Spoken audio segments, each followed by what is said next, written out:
नमस्कार, मैं शिमला से राजेश मंडोत्रा। आप दिव्य हिमाचल टीवी देख रहे हैं। शाम के 6 बज गए हैं। आज दिन भर की अपडेट आपके साथ साझा करेंगे इस बुलेटिन के जरिए। जो प्रदेश भर की बड़ी खबरें हैं अभी की, जिनकी जानकारी आपको होनी चाहिए, वो जल्दी जल्दी आपके साथ आज साझा करेंगे। देखिए, मुख्यमंत्री सुखविंदर सिंह सुक्खू लगातार सरकार गांव के द्वार कार्यक्रमों के तहत हमीरपुर संसदीय क्षेत्र पर फोकस बनाए हुए हैं और अपने गृह जिला हमीरपुर के बाद अब ऊना जिला के जो कुछ विधानसभा क्षेत्र हैं, आज भी वो ऊना जिला में थे, कल भी वो ऊना जिला में थे। और इस दौरान आज उन्होंने जो बड़ी घोषणाएं की है उनकी बात तो करेंगे ही, लेकिन उसके बाद जो एक बड़ा आरोप आज सीएम ने लगाया है भाजपा की केंद्र की सरकार और हिमाचल के भाजपा नेताओं पर, उसको लेकर जरूर बात करेंगे। साथ में बात करेंगे ट्रांसफर की आज पहली लिस्ट की। लोकसभा के चुनावों के दृष्टिगत जो हिमाचल में प्रशासनिक तबादले कुछ सर्टन रीजन की वजह से होते हैं, जिनके कार्यकाल पूरा हो गया होता है, जो चुनाव ड्यूटी से संबंधित अधिकारी होते हैं, या फिर जिन्होंने पिछला चुनाव करवाया होता है वो अगला चुनाव नहीं करवा सकते, तो ये भारत निर्वाचन आयोग की जो शर्तें हैं उन शर्तों के मुताबिक उनको कंप्लाई करते हुए राज्य सरकार अब तबादले करेगी।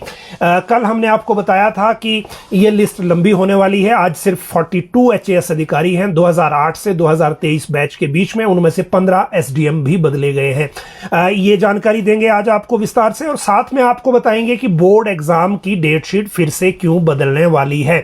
जिन बच्चों को, क्योंकि आज परीक्षा पे चर्चा भी उस तरह का जो एक आयोजन चलते रहते हैं कि बच्चों का तनाव दूर किया जाए, लेकिन मेजर सब्जेक्ट्स में जो गैप ना होने का एक मुद्दा उठाया गया था, उस मुद्दे को आगे उठाते हुए एजुकेशन बोर्ड क्यों रिलीफ देने जा रहा है वो बात करेंगे। विधायक निधि जारी हो गई है, जिसका झगड़ा पिछले 2-3 दिन से बढ़ रहा था, और कितने पैसे जारी हुए हैं ये बताएंगे आपको। उसके बाद बीजेपी ने अपना बहिष्कार वापस ले लिया है। लेकिन ऊना में जो सीएम ने आज ऊना दौरे के दौरान एक बड़ा आरोप लगाया है, उसकी बात करेंगे। पेंडिंग डीए पर क्या चल रहा है उसकी आपको बात बताएंगे कि एक कर्मचारी संगठन ने भी आज मुखर होकर इसकी बात की है।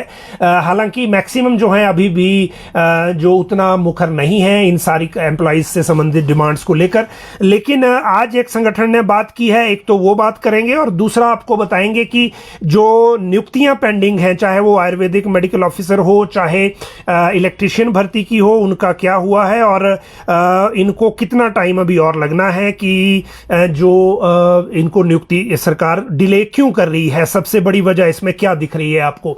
क्योंकि बहुत दिन हो गए, और जब इतने दिन हो जाते हैं तो इसका मतलब कोई रीजन ऐसा होगा कि जिसके कारण ये नियुक्ति नहीं दी जा रही है। लेकिन वो रीजन पे आज बात करने की कोशिश करेंगे, वो भी जो मुख्यमंत्री ने आज आरोप ऊना में लगाया है उससे जोड़ते हुए, कि जो फाइनेंशियल स्थिति है क्या उसको जानबूझकर खराब किया जा रहा है लोकसभा चुनाव से पहले। इसीलिए आज इस बात की भी बात करेंगे कि जो नियुक्तियां हैं लोक सेवा आयोग से रिजल्ट पास होने के बाद भी क्यों लोगों को रोजगार या नौकरी सरकारी नहीं मिल रही है, जो एलिजिबिलिटी भी रखते हैं। इसके साथ पेंशनर क्यों नाराज हैं। जीओए 817 और 556 इन दोनों के बीच में जो अब डिसीजन सरकार ने लेना है उसको लेकर जो एक्टिविटी चल रही है उसकी बात भी करेंगे, और साथ में आपको बताएंगे कि पेंशनर क्यों नाराज हैं। चिंतपूर्णी उत्सव अब शुरू होगा, पहली बार इस तरह का स्टेप लिया जा रहा है, और ये स्टेप क्यों लिया जा रहा है और ये किस तरह से आगे होगा, कब से होगा, वो आपको जानकारी देंगे। सरकारी स्कूल में एक बड़ी लापरवाही का मामला सामने आया है, कांगड़ा के फतेहपुर ब्लॉक का ये मामला है। बिहार में फिर से एक नया घटनाक्रम और एक नाटकीय अंदाज में सरकार पहले इस्तीफा दिया है, फिर दोबारा बने हैं, और नीतीश कुमार का जो खेल है वो लगातार जारी है। आज मौसम ने फिर से, मौसम की जो प्रेडिक्शन है उसमें येलो अलर्ट जारी हुआ है, और इससे पहले जितनी प्रेडिक्शंस थी उसमें ये येलो अलर्ट जो है वो सही साबित अब होता है कि नहीं, वो बाद की बात है, लेकिन अभी तक जो येलो अलर्ट है उसकी बात जरूर करेंगे। देखिए, अभी जो फोरकास्ट है मौसम विभाग का, ये आईएमडी का भी है और हिमाचल में जो मौसम विभाग का विंग है उनका भी है। 31 जनवरी से 3 फरवरी तक जो येलो अलर्ट वाला जो एक बारिश और बर्फबारी का इशू है वो रहने वाला है, और इसमें इस बार जो मिडिल क्षेत्र हैं वहां पर भी बर्फबारी की प्रेडिक्शन बताई गई है। इससे पहले अभी के सीजन में पूरे जनवरी में ऐसा प्रेडिक्शन नहीं आया था, और अगर बर्फबारी अगर होनी होगी तो इसी सीजन के दौरान हो जाएगी, उसके बाद कुछ कहा नहीं जा सकता। और जिन 2 दिनों को लेकर, परसों और चौथ, आज से कल तो नहीं लेकिन परसों परसों और चौथ ये 2 दिन हैं जिनको लेकर ये एक येलो अलर्ट का जो प्रेडिक्शन है वो आई है, और इस प्रेडिक्शन के अनुसार आगे चीजें होती हैं कि नहीं वो पता लग जाएगा। लेकिन येलो अलर्ट का अब असर क्या रहता है, क्योंकि ना तो नुकसान ये इससे नहीं बच पाए हैं हम, जो रबी की फसलें हैं यानी कि गेहूं को भी नुकसान हुआ है, बागवानी को भी नुकसान हुआ है, चिलिंग आवर्स सेब के पूरे नहीं हुए हैं क्योंकि बर्फबारी नहीं हुई और नदियों में पानी नहीं है, इसलिए बिजली का प्रोडक्शन भी डाउन है, और इसीलिए सीरियसली जरूरत है हिमाचल में बर्फबारी और बारिश की। इस बार के येलो अलर्ट में होता है कि नहीं, इसको लेकर हम देखेंगे। अब बात करेंगे बिहार की। देखिए बिहार में पिछले 2 दिन से ये अटकलें चल रही थी कि कुछ होने वाला है, आज फाइनली हो गया। पहले सुबह जो मुख्यमंत्री हैं उन्होंने इस्तीफा दिया, इस्तीफा दिया फिर से मुख्यमंत्री बनने के लिए। मतलब नीतीश कुमार ने सुबह इस्तीफा दिया, फिर आरजेडी और कांग्रेस से अलग होकर बीजेपी के समर्थन से दोबारा सरकार बना ली, शाम को शपथ ले ली और जो सरकार वैसे ही हो गई। लेकिन मुख्यमंत्री नीतीश कुमार 9वीं बार बन गए हैं इस उलटफेर में ही, और ऐसा होना चाहिए कि नहीं होना चाहिए ये आप लोग तय करिए। ये वोटर का वो है, अंकगणित के हिसाब से जो चीजें हैं वो सही हैं, और बहुमत वाली सरकार फिर से बिहार में बन गई है। नीतीश कुमार ठीक लोकसभा चुनाव से पहले दोबारा से एनडीए में आ गए हैं, और झटका जो है वो इंडिया अलायंस को लगा है, क्योंकि नीतीश कुमार ने ही सभी विपक्षी दलों को एक साथ लेने और इनको इकट्ठा करने की मुहिम सबसे पहले शुरू की थी। हो सकता है उस वक्त महत्वाकांक्षा कुछ और हो, लेकिन अभी जो सिचुएशन है उसके मुताबिक वो अलग हो गए हैं। अब वो प्रधानमंत्री नरेंद्र मोदी के साथ हो लिए हैं ठीक लोकसभा चुनाव से पहले। अब बात करते हैं अगली, और वो है सरकारी स्कूल में एक बड़ी लापरवाही का मामला जो हमारे सामने आया है, और ये लापरवाही का मामला है फतेहपुर के एक सरकारी स्कूल का। कांगड़ा में ये जो घटना हुई है, और ये जो लापरवाही है ये इस तरह की है। देखिए कि जो फतेहपुर के अधीन एक स्कूल है वहाँ पे शनिवार को ये स्टाफ की एक लापरवाही सामने आई है। एक बच्चा जो है उसको सजा दी टीचर ने कि उसको बाथरूम में बंद करने की सजा दी हुई थी, और वो अंदर ही रह गया। सर स्कूल में छुट्टी हो गई, स्टाफ भी सारे चला गया, और वो बच्चा जो है वो बाथरूम में ही बंद रह गया। अब या तो वो कोई अनहोनी नहीं हुई, शुक्र है, क्योंकि या तो बच्चा कोशिश करता दीवार फांदने की, उसमें कोई चोट लगती या कोई और चीजें होती, लेकिन उसने आवाजें लगाना शुरू की। उसके बाद जो लोग इधर उधर से जा रहे थे स्कूल के आसपास से, उनको वो सुनाई दी, और फिर इस बच्चे को निकाला। सोशल मीडिया पे ये वीडियो वायरल हुआ, उसके बाद ये चीजें बाहर आई हैं। हालांकि फतेहपुर के जो बीईओ हैं, block elementary education officer Balwan Singh, इन्होंने कहा है कि बच्चे को बाथरूम में बंद किया गया था सजा के तौर पर, और स्कूल स्टाफ को कारण बताओ नोटिस जारी किया गया है, और इसमें आगे जो नियमानुसार कार्रवाई है वो की जाएगी। चिट्टे में एक बड़ा एक्शन हुआ है। देखिए शिमला में एक इंसिडेंट हुआ था, यहां पर हीरानगर के पास एक गाड़ी में एक युवक का शव मिला था। पता ये लगा कि वो चंडीगढ़ में ही था अपने 2 दोस्तों के साथ, वहां पे उसकी डेथ हो गई। गाड़ी को उन दोस्तों ने ले आया, यहां हीरानगर में पार्क करके चले गए सड़क किनारे, और यहां पे फिर वो डेड बॉडी गाड़ी के अंदर मिली। अब पुलिस जो है सीसीटीवी फुटेज खंगाल रही है, शिमला पुलिस। दूसरी तरफ चंडीगढ़ को पुलिस की टीमें भेजी गई हैं, और एक जो शिमला पुलिस के रडार पर एक अंतर्राज्यीय चिट्टा गिरोह है, वो तस्कर है, वो है अभी, उसकी गिरफ्तारी को लेकर चीजें आगे चल रही हैं। बहुत जल्दी इसमें चीजें जो हैं वो हो रही हैं। वैसे ये जो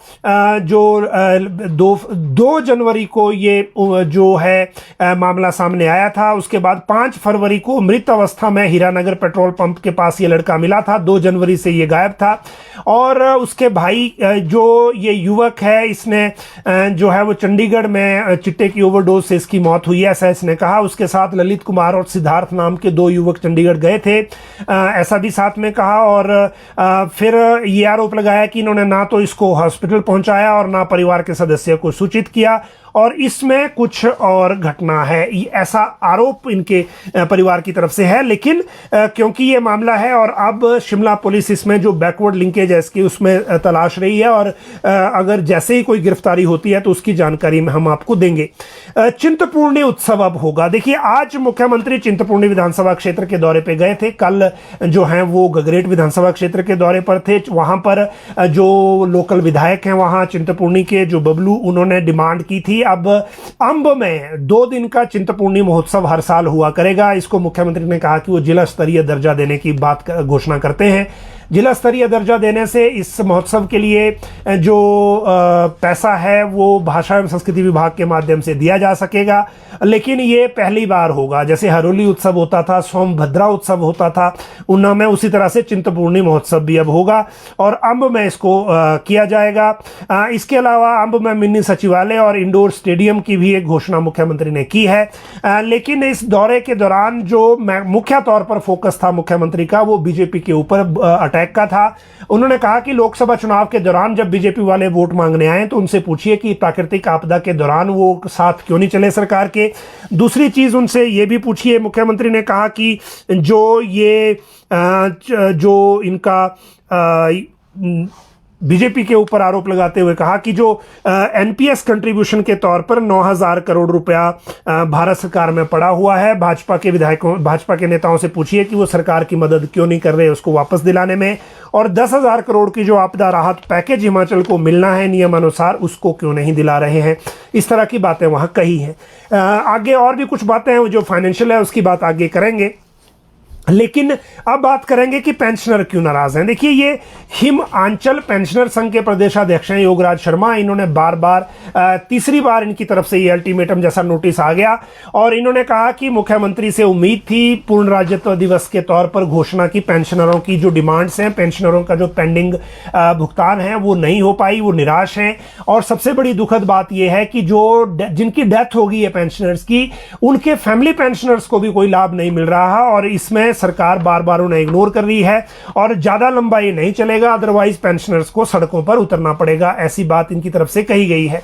अब बात करते हैं जीओए 817 और 556 की। पहली बात यह कि दोनों ही मामलों में जो दोनों पक्ष अलग अलग तरह से अपनी चीजें क्लेम कर रहे हैं, दोनों राइटफुली अपना अपना हक मांग रहे हैं और जो 556 वाले एग्जीक्यूशन पिटीशन में गए हुए हैं वो एग्जीक्यूशन पिटीशन कार्मिक विभाग को मिल गई है, उसमें रिप्लाई दायर होना है, उसमें लॉ विभाग की से कुछ राय मांगी गई है। जहां तक 817 की बात है तो पिछली कैबिनेट में ये विड्रॉ हुआ था, विड्रॉ होने के बाद फाइल अभी ब्रांच में है, अगली कैबिनेट की डेट अभी तय नहीं है। जैसे ही डेट तय होगी जीओए 817 को लेकर कोई फैसला इसमें होना है।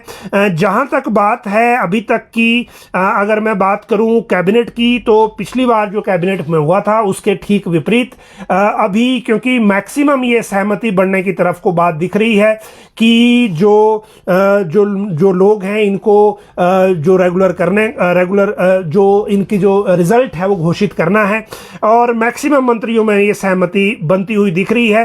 हालांकि अब जो मिनिस्टर्स हैं वो सिर्फ ये वर्कआउट कर रहे हैं जिन्होंने उस दिन कैबिनेट में इस मसले को लेकर अपनी बात कहनी है कि अगर 817 में अगर रिजल्ट घोषित करना है तो जो बाकी एफआईआर है, चाहे वो पोस्ट कोड 980 है ड्राइंग मास्टर, चाहे वो सचिवालय क्लर्क है, चाहे वो बाकी मामले हैं जीओए आईटी के और भी पोस्ट कोड हैं, तो फिर किसी में भी मना नहीं किया जा सकेगा, चाहे उसमें चार्जशीट दायर हो चाहे नहीं हो। और अब देखना सिर्फ इतना है कि विजिलेंस से कैबिनेट विजिलेंस से क्या मांगती है या सेक्रेटरी होम उस विजिलेंस कैबिनेट की मीटिंग में क्या कहते हैं जिसमें रिजल्ट घोषित करने को लेकर कोई फैसला लिया जाता है, क्योंकि यह बात सिर्फ 817 की नहीं है। 817 के बहाने जो बाकी एफआईआर के केसेस हैं उनके ऊपर भी एक तरह से यह परोक्ष रूप से डिसीजन हो जाएगा। और अभी सिचुएशन यह है कि जो एफआईआर में पोस्ट कोड नहीं है उनके ही रिजल्ट नहीं निकल रहे, तो जो एफआईआर में है उनके निकलेंगे कि नहीं। और दूसरी चीज जो कैबिनेट ने करनी है वो ये कि इनका रिजल्ट कौन निकालेगा, क्योंकि लोक सेवा आयोग ने तो लिखित में मना कर दिया है कि जिनमें एफआईआर है उनका वो रिकॉर्ड ही नहीं लेंगे, तो जब रिकॉर्ड नहीं लेंगे तो रिजल्ट की बात तो डिफरेंट है। तो ये सेकंड जो एक मैटर है जिसको देखना है कैबिनेट को। और इसके बाद जैसे ही इसमें डिसीजन होता है तो बाकी जो पोस्ट कोड 980 है या बाकी लोग जो हैं जिनमें एफआईआर हुई है लेकिन रिजल्ट नहीं निकला है, उनको लेकर भी चीजें फिर आगे क्लैरिटी के साथ हो जाएंगी। और यह भी संभव है कि 817 के बहाने राज्य चयन आयोग को फंक्शनल करने की तरफ को सरकार पहले बढ़े, क्योंकि अगर राज्य चयन आयोग को यह रिजल्ट निकालने को देना है तो फिर उनको भी फंक्शनल करना पड़ेगा पूरी तरह से कि वो कैसे इस रिजल्ट को घोषित करेंगे। इसमें अभी डॉक्यूमेंट वेरिफिकेशन और बाकी सारी चीज़ें कुछ अभी बची हुई होंगी, वो भी पूरी करनी है। तो ये मामला थोड़ा सा अभी लंबा जाने वाला है। जहां तक बात है एएमओ इलेक्ट्रीशियन भर्ती और पेंडिंग डीए की, इसके साथ बात करने के पहले बात कर लेते हैं मुख्यमंत्री के एक बड़े आरोप की, जो आज ऊना में चिंतपूर्णी दौरे के दौरान उन्होंने लगाया।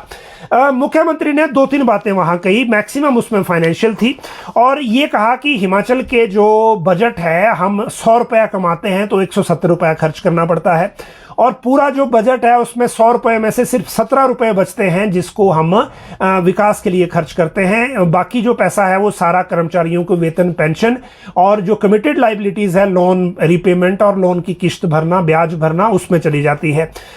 एक और आंकड़ा उन्होंने दिया कि टोटल जो कर्मचारी और पेंशनर का खर्चा है पूरे साल का वो 26,000 करोड़ है, और इसमें 10,000 करोड़ सैलरी का है, 6,000 करोड़ पेंशन का है।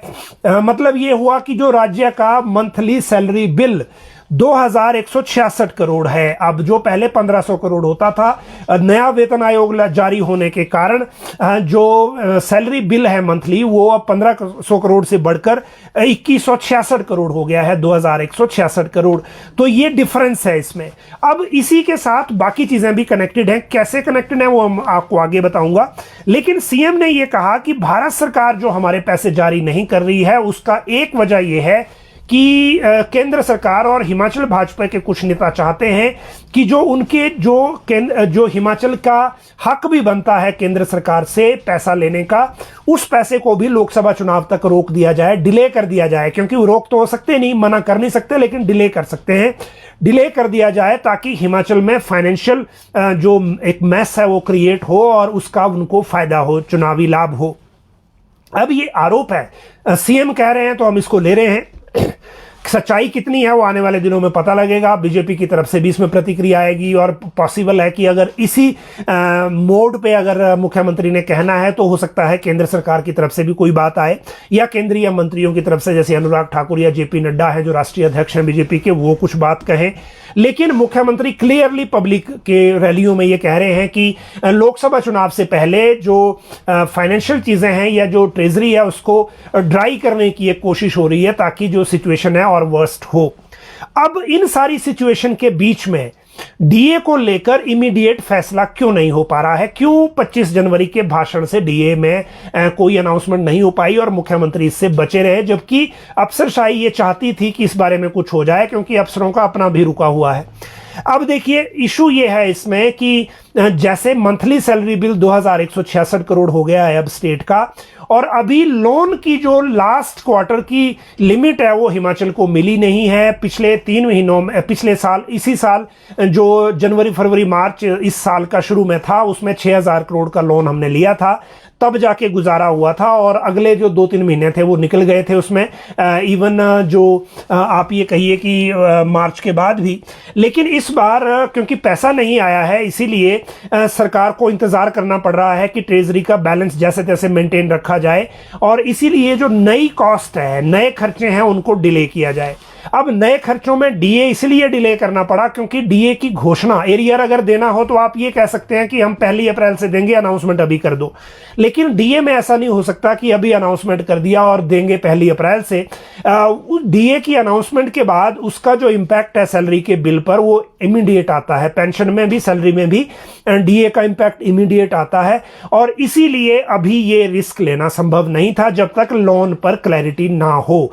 दूसरी बात, राज्य सरकार को, जैसे मुख्यमंत्री ने आज रैली में कहा कि चुनाव से पहले सारी चीजों को रोका जा रहा है दिल्ली में, तो उनको यह भी लग रहा है कि हो सकता है बाकी किस्तें भी जो भारत सरकार से आनी है कहीं वो लेट ना हो जाए, तो इसीलिए कोई नई अनाउंसमेंट कोई ऐसी नहीं की जाए अभी जो हैवी हो और बाद में उसको देना मुश्किल हो, या फिर हम ट्रेजरी जो है ओवरड्राफ्ट में चली जाए, या ट्रेजरी को बंद करना पड़े।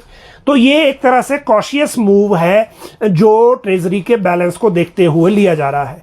लेकिन क्या इसके साथ आगे नई नियुक्तियां भी शामिल हैं? अभी हम इसकी ऑफिशियल कंफर्मेशन नहीं कर रहे हैं, लेकिन एक बात तो क्लियर है जो मैंने आपको बताया था कि मुख्यमंत्री कार्यालय से एक यूओ नोट गया है सभी विभागों को कि नई नियुक्तियां और जो डीपीसी के बाद प्रमोशन होती है उसमें अगर पोस्टिंग करनी है तो पहले सीएम ऑफिस से परमिशन ली जाए। ये तो डायरेक्शन गई है। अब इस डायरेक्शन में कई लोग फंस गए हैं, उसमें आयुर्वेदिक मेडिकल ऑफिसर भी हैं, उसमें बिजली बोर्ड के इलेक्ट्रिशियन भी हैं। आयुर्वेदिक मेडिकल ऑफिसर सितंबर का रिजल्ट निकला हुआ है, लोक सेवा आयोग से कमीशन पास करके आ गए हैं, नियुक्ति अभी तक नहीं हो पाई। आयुर्वेद मंत्री ने अपनी पहली समीक्षा बैठक में कहा कि इनको जल्दी नियुक्ति दो, उसके बावजूद नियुक्ति नहीं हुई। दूसरी तरफ इलेक्ट्रिशियन बिजली बोर्ड की फाइल थी, एक बार आई और चीफ मिनिस्टर ऑफिस से फिर वह क्वेरी लिख के वापस चली गई, अब दोबारा सबमिट हुई है, अब दोबारा सीएम ऑफिस को जारी है, उसके बाद इसमें फैसला होगा कि क्या करना है, नियुक्तियां कब से करनी है, लेकिन यह नियुक्ति भी नहीं हुई। कुछ विभागों में जो रूटीन की प्रमोशंस हैं उनको लेकर भी अभी थोड़ा वेट किया जा रहा है, उसमें थोड़ा वही एक मोड है कि इसको थोड़ा सा अभी और डिले किया जाए, ताकि जो पॉसिबल एक वो आना है, ट्रेजरी पर इम्पैक्ट आना है, उसको थोड़ा सा और आगे खिसका के, अगर वो मार्च में नहीं आए, अप्रैल में आए, या फिर मार्च में आए लेकिन ड्यू अप्रैल में हो, तो इस तरह की चीज़ें कई उसमें मुझे लग रहा है चल रही हैं। उसी के साथ जुड़ा हुआ है एजुकेशन में बैच वाइज का प्रोसेस, जो अचानक स्लो हो गया था। किसने किया ये तो अभी क्लियर नहीं है, लेकिन जो एलिमेंट्री एजुकेशन के सोर्सेज बताते हैं कि टैसिट डायरेक्शन ये है कि इसको थोड़ा स्लो रखना है अभी, तो वो स्लो कर दिया गया था। दूसरी तरफ अभी उसमें टीजीटी में शायद इशू नहीं है, या एक में नहीं था, बाकी दो में अभी हाईकोर्ट से पूछना है रिजल्ट घोषित करने को लेकर, तो वो भी एक मसला है जिसको लेकर अभी ये चीजें आगे चल रही हैं। अब सरकार क्या सावधानी पूर्वक कदम बढ़ा रही है राज्य के कोषागार की स्थिति को देखकर, तो वो चीजें आपको देखनी है, वो अंडरस्टैंड करनी है। जिन लोगों ने कमीशन पास किया डेफिनेटली उनको नौकरी मिलनी है, नियुक्ति भी मिलनी है, लेकिन आजकल के जो युवा हैं उनके लिए दिक्कत यह है कि अगर एक महीना लेट होता है तो फिर शेड्यूल जो हमारा है कॉन्ट्रैक्ट से रेगुलर होने का, क्योंकि अब 2 चांस जो साल में होते थे वो भी सरकार ने एक कर दिया है, तो उनको लग रहा है कि हमारा पूरा साल कहीं उसमें वेस्ट ना हो जाए अगर हमारी नियुक्ति लेट होगी। तो सबके अपने अपने कंसर्न हैं और वो सारे सही भी हैं, लेकिन इन चीजों को आप एक साथ जोड़कर देखिए।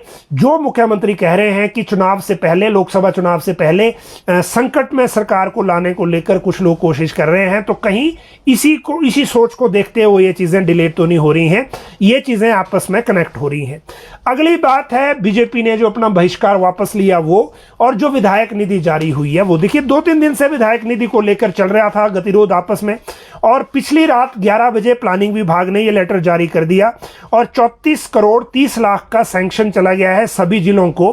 विधायक क्षेत्र विकास निधि में गया है 33 करोड़ 48 लाख, और जो मुख्यमंत्री ग्राम पथ योजना में गया है लगभग 82 लाख। तो ये टोटल जो है राशि चली गई है सभी विधायकों को, सभी डीसीज को कह दिया है कि इस राशि के अनुसार जारी कर दिया जाए, क्योंकि बीजेपी के विधायकों ने कहा था कि अगर ये राशि जारी नहीं होती तो वो विधायक प्राथमिकता की बैठकों में नहीं आएंगे। कल से मुख्यमंत्री एमएलएज प्रायोरिटीज की बैठकों को ले रहे हैं सचिवालय में, कल और परसों दोनों दिन बैठकें होंगी, लेकिन इन बैठकों में अब बीजेपी ने अपना बहिष्कार को वापस लेते हुए इन बैठकों में शामिल होने को कहा है। और कल विधायक दल की बैठक जयराम ठाकुर ने कल शाम को शिमला में भी बुलाई है, और इसका मकसद ये रखा गया है कि जो चुनाव क्षेत्रों में इनके विकास कार्य प्रभावित हुए हैं ये पैसा देरी से मिलने के कारण, उसको लेकर जो रणनीति बीजेपी ने बनानी है वो क्या होगी। और वैसे भी आगे, क्योंकि बजट सेशन जो है वो 14 फरवरी से है, और इस बजट सेशन को लेकर जो सवाल हैं वो सवाल देने को लेकर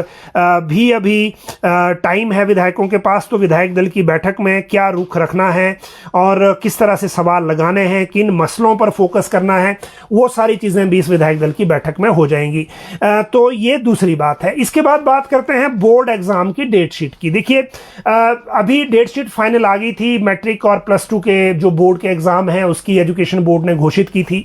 कुछ जो शिक्षक संगठन हैं उन्होंने एजुकेशन बोर्ड के चेयरमैन और सेक्रेटरी से बात करके कुछ ऑब्जेक्शंस किए हैं। +2 के बच्चों को जो मेजर सब्जेक्ट्स हैं, 2 सब्जेक्ट्स में शायद जो है वो ब्रेक नहीं है एक दिन की भी, और तैयारी करने को लेकर उनको वक्त नहीं मिलेगा, तो इसके कारण उन्होंने डिमांड की है। एजुकेशन बोर्ड के चेयरमैन डॉक्टर निपुण जिंदल ने आज ये पुष्टि की है कि उनको ये रिप्रेजेंटेशन आए हैं और वो कंसिडर कर रहे हैं दो पेपरों में जो है वो टाइम उसमें दिया जा रहा है। जो बच्चे अभी बोर्ड के एग्जाम देंगे, जो फरवरी से शुरू हो रहे हैं मार्च तक चलेंगे, या मार्च से शुरू हो रहे हैं आगे तक, जो भी शेड्यूल पहले आया होगा उस शेड्यूल में अब थोड़ा बदलाव हो रहा है। उस बदलाव को लेकर आप इंतजार करें, और इस इंतजार के बाद फिर पता चल जाएगा कि कितना राहत जो है इन बच्चों को मिल पाएगी।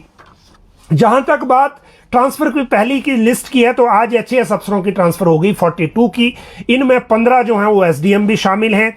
और इन एसडीएम की अगर मैं बात करूं तो बड़े सारे सब डिवीजन, 15 सब डिवीजन है जहां ये बदलाव हुए हैं और वहां पर जो है वो नए एसडीएम उसमें अब भेजे जाएंगे। और ये ऑर्डर के अनुसार बड़े जो हरोली है, कुमारसेन है, शिलाई है, इस तरह से बल है, जो ये एसडीएम जहां जहां बदलेंगे। और इसके अलावा बाकी जो एडीएम और एडीसी इस तरह इन पदों पर भी तबादले हुए हैं। हालांकि ये लिस्ट पहली नहीं है, अभी 2-3 लिस्टें और आनी हैं। अभी डीसी भी बदले जाएंगे, एडमिनिस्ट्रेटिव सेक्रेटरीज जो हैं उनके कार्यभार में भी बदलाव होगा यहाँ पे शिमला में, क्योंकि मुख्यमंत्री के जो प्रधान सचिव हैं भरत खेड़ा वो भारत सरकार में जा रहे हैं। उनके पास भी 7-8 विभाग हैं, वो भी देने पड़ेंगे। मुख्यमंत्री कार्यालय में नए प्रधान सचिव की नियुक्ति भी होगी। 5 जिलों के डीसी बदले जाने हैं तो उनके जो चेन बनती है उसमें हो सकता है कुछ और भी बदले जाए। फिर वहां जो डीसी भेजने हैं उनके कारण जो एचओडीज हैं वो जा सकते हैं, तो वहां भी जो डायरेक्टर लेवल पे भी ट्रांसफर होंगी। तो अभी लिस्टें कई हैं। और चुनाव आयोग ने हिमाचल सरकार को 31 जनवरी तक की डेडलाइन दी है। 7 फरवरी को मुख्य निर्वाचन अधिकारी ने जो भारत निर्वाचन आयोग को कंप्लायंस रिपोर्ट भेजनी है और उससे पहले ये बदलाव होंगे। कुछ पुलिस में भी अभी होने हैं, बाकी एडमिनिस्ट्रेटिव सेटअप में भी होंगे। जहां तक 42 जो लिस्ट है एचएएस अफसरों के तबादलों की, ये 2008 से 2023 बैच के हैं। ये दिव्य हिमाचल टीवी पे हमने पूरी लिस्ट पहले से ही अपलोड कर रखी है दिन को, आप उसको भी एक बार देख लें। और बाकी अगर आपकी कोई क्वेरी है तो ज़रूर कमेंट बॉक्स में डालें ताकि हम इसका रिप्लाई आपको ला सकें और आपसे उस जवाब को साझा कर सकें। आप सब लोग इस बुलेटिन में लाइव जुड़े, बहुत बहुत शुक्रिया।